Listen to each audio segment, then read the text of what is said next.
Coucou les amis, je suis très heureuse de vous retrouver aujourd'hui dans une vidéo dans laquelle nous allons parler de conservation, de stock alimentaire et par déclinaison d'autonomie. Si vous suivez la chaîne, vous le savez, je fais énormément de conserves. Tous les ans, avant de recommencer une nouvelle série de conserves, je fais le point de ce qu'il me reste de l'année précédente. Bah oui, si vous allez voir, comme cette année, il me reste beaucoup de haricots verts, je ne vais pas m'amuser à en refaire autant. C'est inutile. Je ne cherche pas à avoir des conserves dans la perspective du grand effondrement qui ferait qu'on serait obligé de rester enfermé pendant des mois, voire des années, et qu'on pourrait s'alimenter grâce à nos stocks alimentaires. Ça n'est pas mon discours. Aucune critique dans ce que je viens de dire, hein. C'est juste pas ma philosophie. Je conserve tout simplement pour avoir effectivement de l'avance au cas où il y ait des pénuries, au cas où parfois les produits augmentent et surtout pour savoir ce que je mets dans mon assiette et pour manger des produits de qualité et des produits qui ont été dès la cueillette mis en conservation. Alors au fil des années, on adapte notre façon de conserver. Certains légumes, on les préfère surgelés que stérilisés. Certaines viandes vont s'accommoder beaucoup mieux, elles, d'une stérilisation plutôt que d'une congélation. Donc on fait selon nos goûts, selon nos envies, selon nos possibilités. Et vous allez voir que ici, on n'est pas malheureux et on a encore largement de quoi manger. Heureusement, parce que cette année, le jardin ne donnera pas autant que les années précédentes, on le sait d'ores et déjà, donc on est bien content qu'il nous reste des conserves de l'année précédente. Faire des conserves, c'est très très bien, mais il faut aussi avoir la place de les stocker. Il se trouve que nous vivons dans un espace qui est très petit, notre habitation fait 35 mètres carrés, et j'ai la chance d'avoir d'autres bâtiments, donc cette ancienne maison qui n'est pas habitable, mais qui est parfaite pour tout mon stock alimentaire. Alors, dans cette pièce, il fait 18 degrés en ce moment, c'est à peu près une température constante, c'est idéal pour tous mes bocaux stérilisés. Et bah du coup, je vous emmène avec moi, on va faire le tour ensemble de ce qu'il me reste de conserves réalisées en 2022 et en 2023.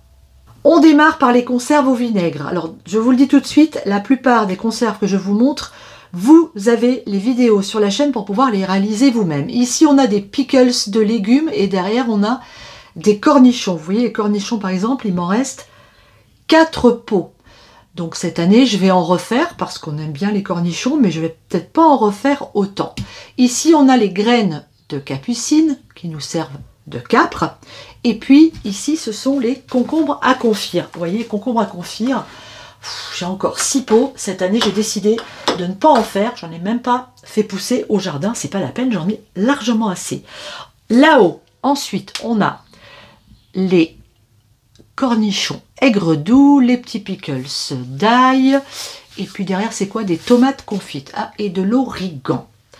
Ici, vous pouvez voir que j'ai des piments qui sont secs, ça c'est magnifique. Les piments, j'en fais beaucoup en tresse et j'en laisse comme ça sécher. Regardez-moi ça, ça se conserve super bien et ça me permet après de réaliser mes fameuses huiles piquantes, celles que je vais mettre parfois dans des vinaigrettes, mais surtout sur notre pizza au four à bois. À côté, on a du vinaigre de cidre. Alors les huiles, hein, je reviens dessus, j'en ferai pas cette année, hein, j'en ai 3 litres, j'en ai largement assez pour toute l'année, et même pour l'année prochaine. À côté, on a le sucre. Alors ici, il me reste des crèmes de marron, des confitures. Des confitures, j'en fais beaucoup tous les ans parce que j'en offre énormément, c'est vraiment quelque chose que je fais beaucoup. Vous voyez, je crois que j'en ai même, ça c'est de la saison 2023, mais je crois que j'en ai encore, ouais, j'en ai encore de 2022, vous voyez, toutes mes confitures. Ouais, ici j'ai de la rhubarbe de 2022, de la gelée de mûre. Ouais, et ici, waouh, une de 2021, gelée, oh c'était bon ça, gelée de pomme au cidre, excellent. Voilà, donc des confitures, je vais en refaire. Là on a des pêches au sirop. Pêche au sirop, bon, pas terrible, je suis pas très satisfaite du résultat. Je trouve que quand je les sors, c'est un peu mou. Donc bon, ça finit en compote en général. Ici, j'ai tous mes haricots secs, les haricots donc récoltés au potager, haricots rouges, des Saint-Fiacres, j'en ai beaucoup. Je me rends compte que des Saint-Fiacres, Et ben, j'en ai pas mangé beaucoup cette année. Du coup, j'ai dit à Thierry de ne pas en faire pousser parce qu'on a vraiment beaucoup de réserves. Quelques tarbés, donc ça, des tarbés, on en a remis. Et les espagnols, c'est pareil, on les mange pas beaucoup. Donc j'ai dit à Thierry, n'en fais pas cette année. On n'en refera que l'année prochaine. Allez, à côté de l'étage sucré, eh ben, nous avons ici des noisettes du potager. Regardez ça. Il en reste beaucoup encore. Hein. Et derrière, les sauces tomates. Donc là, ce sont les sauces tomates stérilisées. Je le précise parce que vous allez voir après que j'ai d'autres sauces tomates. Donc là, il me reste mes ketchup, quelques sauces tomates au poivron, des sauces tomates aux petits légumes. Et ici, j'ai même encore du caviar d'aubergine qui date, je crois, lui, de 2022. Au-dessus, eh ben, on a les fruits ici à l'alcool et ici les sirops que je fais maison, donc les sirops crème de cassis, de la crème de fraise derrière, là c'est des sirops donc alcoolisés et là il me reste quelques pruneaux à l'alcool aussi, à l'eau de vie. Allez, on continue. Ici dans le garde-manger je conserve tous mes pâtés, donc là on est sur des conserves stérilisées, hein. Je vais vous montrer. Pâté. Alors là, on a du porc avec le cochon qu'on achète à la ferme. Donc, je fais mon pâté de porc. Et ici, j'ai des pâtés. Ici, j'ai un reste de rillettes de poulet. Mais je crois qu'elles sont de cette année, les rillettes. Oui, je crois que c'est des 2023. Et ici, des pâtés de sanglier. Parce que j'ai un copain qui chasse, qui me donne du sanglier. Et là, mes fameux pâtés chasseurs aux fruits secs. Là, vous avez la recette aussi sur Internet. Ça, c'est une petite merveille. Voilà. En dessous, c'est toutes mes conserves stérilisées et vous voyez qu'il en reste un sacré paquet encore. On va faire le détail ensemble. Dans le placard ici, il me reste 7 ratatouilles. C'est pas mal encore, hein. Mais j'en fais toujours beaucoup parce qu'on aime vraiment ça.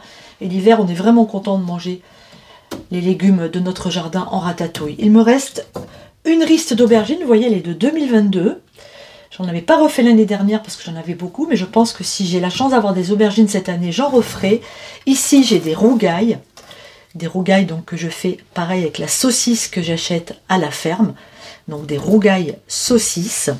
Alors, l'étage en dessous, il me reste 2 bocaux comme ça de tomates entières. Ça, j'en referai parce que c'est très très utile.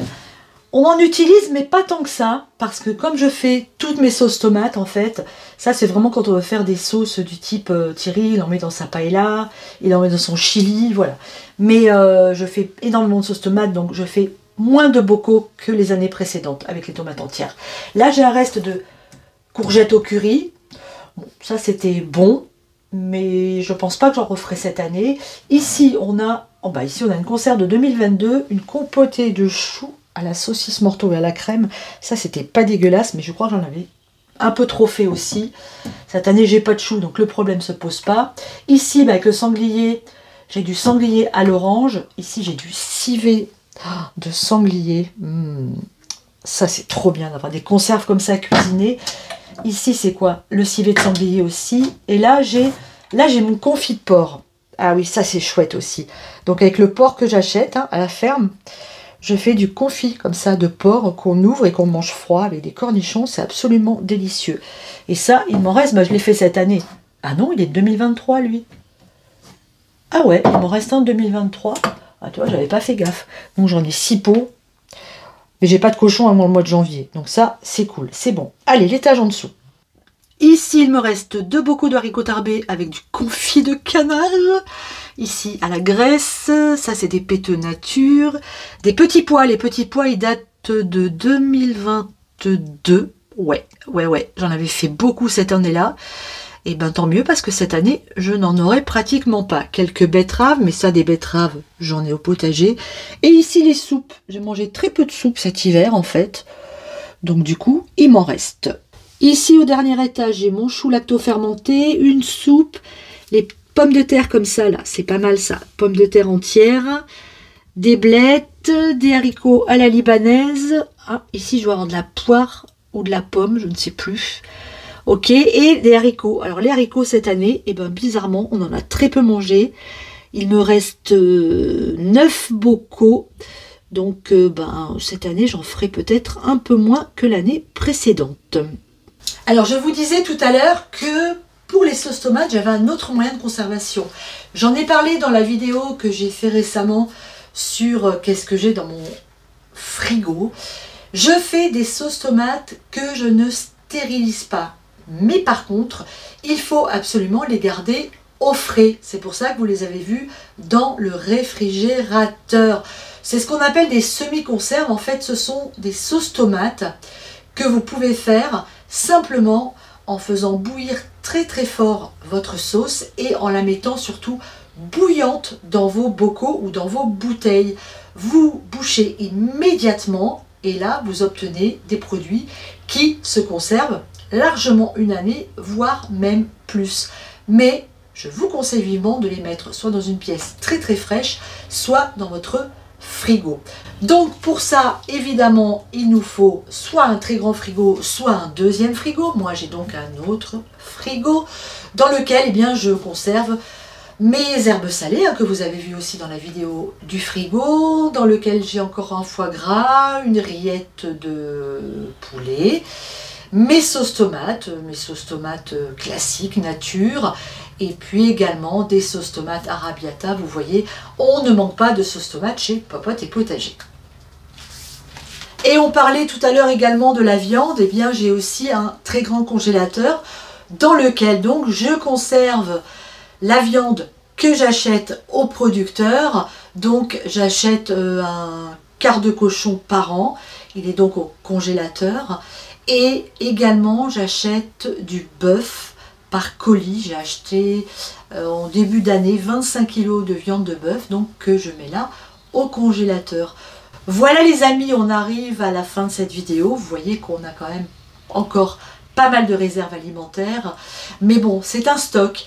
Il faut que ça tourne. On mange les produits qu'on a fait l'année précédente et puis on en refait l'année suivante. On fait tourner et on regarde bien surtout de ne pas en faire en trop grande quantité parce qu'après, faut les manger ou les offrir aussi.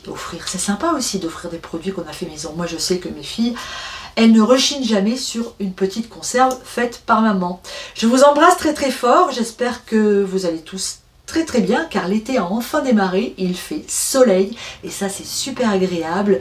Bisous à tous, à très bientôt sur Popote et Potager. On se retrouve très très vite, soit dans la cuisine, soit dans le jardin. Bisous à tous.